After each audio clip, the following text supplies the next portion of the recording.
പ്രിയപ്പെട്ട നാട്ടുകാരെ, നാളെ വൈകുന്നേരം നെഹ്റു സ്റ്റേഡിയത്തിൽ വെച്ച് നടക്കുന്ന മഹാസമ്മേളനത്തിൽ നമ്മുടെ പ്രിയങ്കരനായ നേതാവും എക്സ്-എംപിയുമായ PVC-യിൽ നിന്നും പാർട്ടിയുടെ അഖിലേന്ത്യാ പ്രസിഡന്റ് വിമൽ ബാസു ചാറ്റർജി 25 ലക്ഷം ഫണ്ട് ഏറ്റുവാങ്ങുന്നതാണ്. പ്രസ്തുത സമ്മേളനത്തിൽ പാർട്ടിയുടെ നാളെ മെയിൻ റോഡ് എല്ലാം ബ്ലോക്ക് ആയിരിക്കും അല്ലേ ആശാനെ? സമ്മേളന നഗരിയിലേക്ക് ആശാൻ എന്താ ആലോചിക്കുന്നത്? ബ്ലോക്ക് ആവുന്നതിനെ കുറിച്ചാണോ? സമ്മേളനം നാളെ. അപ്പൊ 25 ലക്ഷം രൂപയുടെ പച്ച നോട്ടുകൾ ഇന്ന് നേതാവിന്റെ വീട്ടിൽ കാണും.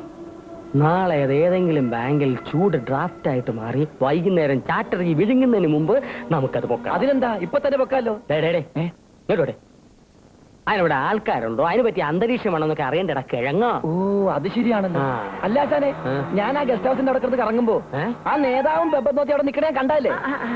കേന്ദ്രത്തിൽ വരുന്ന മന്ത്രിയെ സൽക്കരിക്കാനും മണിയടിക്കാനുമാണ്. അല്ല, അവരവിടെ ഉണ്ടെന്നുള്ളത് എനിക്ക് ഉറപ്പാണോ? എന്റെ പൊന്നാശാനെ, ഒരാഴ്ചയായിട്ട് അവരോട് തമ്പടിച്ചേക്കല്ലേ? എന്നാ ഇതാണ് പറ്റിയ അവസരം.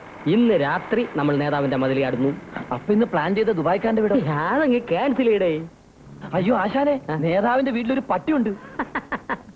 പട്ടിയെ പാട്ടിലാക്കാൻ ഒരു ചെപ്പടി വിദ്യയുണ്ട്. രാത്രിയാവട്ടെ.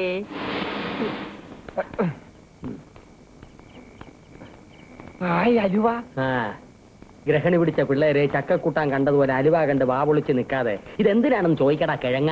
എനിക്കറിയാം ആശാനെ, നേതാവിന്റെ വീട്ടിൽ കയറി 25 ലക്ഷം മോട്ടിച്ചോണ്ടിരിക്കുമ്പോ വിശപ്പ് വന്നാ തിന്നാനല്ലേ ഞാൻ ഊഹിച്ചു. എടാ വായിക്ക് കൊള്ളാത്തവനെ, ഇത് സാധാരണ അലുവ അല്ല. ഇതില് ചക്കയിരക്ക് ചേർത്തിട്ടുണ്ട്. പട്ടി കടിക്കാൻ വരുമ്പോ ഇതിൽ ഓരോന്ന് എറിഞ്ഞു കൊടുക്കും. ആർത്തി കൊണ്ട് പട്ടി തിന്നുമ്പോ അരക്കുകൊണ്ട് മേൽത്താടിയും കീഴ്ത്താടിയും തമ്മിൽ ഒട്ടും. അങ്ങനെ ഒട്ടിയ പട്ടിയെ പിന്നെ എന്തിനു കൊള്ളാം? ഒട്ടിയ പട്ടിക്ക് പിന്നെ കടിക്കാനോ കുറക്കാനോ പറ്റുമോ? ഒരു സീരിയസ് തന്നെ. നീ കൂടുതൽ വർത്താനം പറയണ്ട, ഞാൻ ചെയ്ത് കാണിച്ചു തരാം, നീ നോയിക്കോ. വാ വാ, ഞാൻ എങ്ങനെ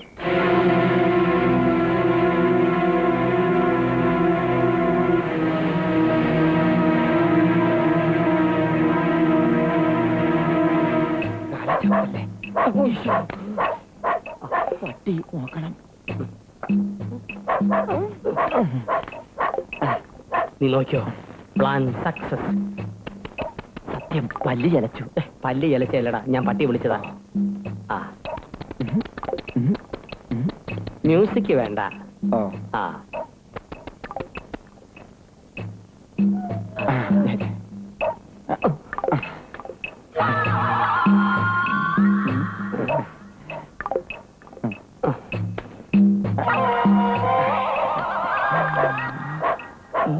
വേണ്ട ആശാനെ, 2 എണ്ണം തിന്നിട്ടും വാ ഒട്ടുന്നില്ലല്ലോ. അലുവ മാറിപ്പോയോടെ. ഞാനൊന്നും തിന്ന് നോക്കിയാൽ വേണ്ട, ഒട്ടിപ്പോവും. അതിപ്പോ കണ്ടല്ലോ. നീ എന്നെ വിഷമിപ്പിക്കാടാ.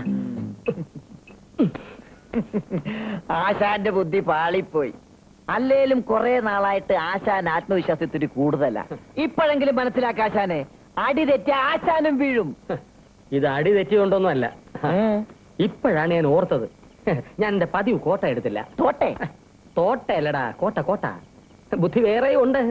പക്ഷെ 2 എണ്ണം വീശിയാലേ നടക്കൂ. ആദ്യം നമ്മൾ പട്ടിയെ പൊക്കുന്നു. അപ്പൊ പെട്ടിയോ? അതിനുശേഷം പെട്ടി ഞാൻ പൊക്കുന്നു. അതെങ്ങനെയാ?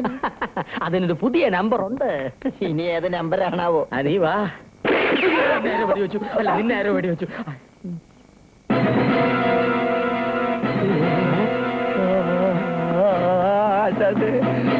അയ്യോ,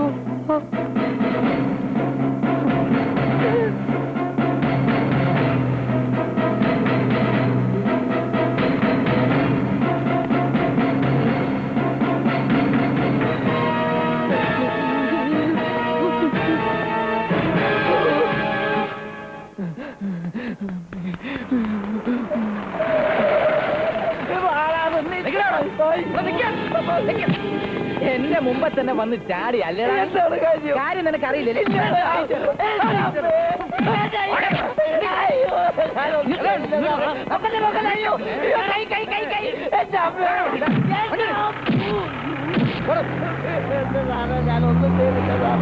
ഫണ്ട് മോഷണം.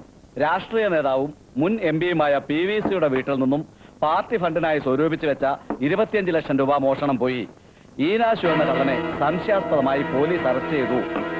ഇന്നലെ എന്താണ് തേങ്ങാക്കൊല?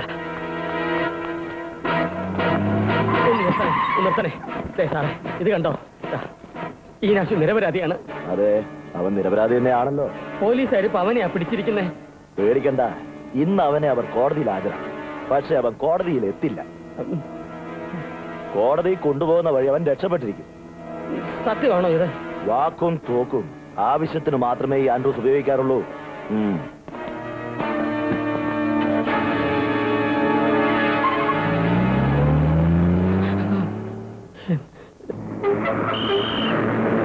ഹലോ കണ്ടക്ടറെ, ഒന്ന് നിർത്തിക്കേ. ഒരു VIP ഇറങ്ങാനുണ്ട്. ഇങ്ങോട്ട് ഇറങ്ങി വാടാ. വില മുടക്കി ഇങ്ങോട്ട് ഇറങ്ങി വാടാ. അവിടെ നോക്കണ്ട, പെമ്പിള്ളേരൊക്കെ അവിടെ നോട്ടെ. ഇങ്ങോട്ട് വരും. നടക്കടാ. ഇങ്ങോട്ട് ഇറങ്ങാൻ. നടക്കേ. ഒപ്പത്തിനൊപ്പം നടക്കാറായില്ല കേട്ടോ. നീ കുറച്ച് പുറകിന്നാ മതി. തലേന്നും ചൊറിയണ്ട. തലയൊക്കെ നമുക്ക് കോടതി ചെന്നിട്ട് ചൊറിയാം കേട്ടോ. ഇപ്പൊ ചൊറിഞ്ഞാൽ മുടി കൊഴിഞ്ഞു.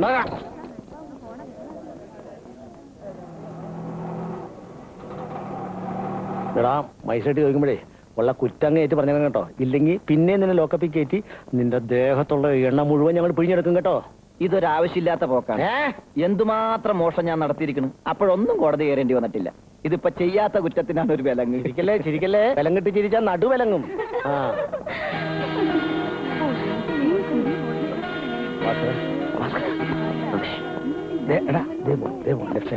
കണ്ടു ആരാ? എന്റെ അമ്മായിമ്മടെ നാത്തോൻ. ഒരു കാര്യം അന്വേഷിക്കാതെ. ഒരു കാര്യം അന്വേഷിക്കാതെ.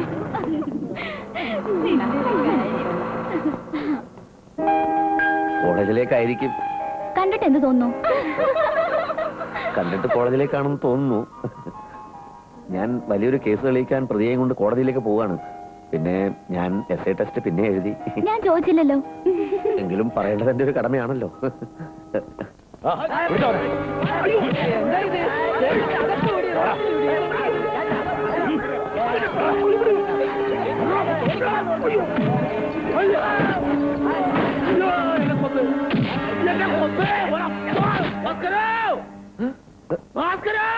ഈരാശുരെ കൊണ്ടുപോയി.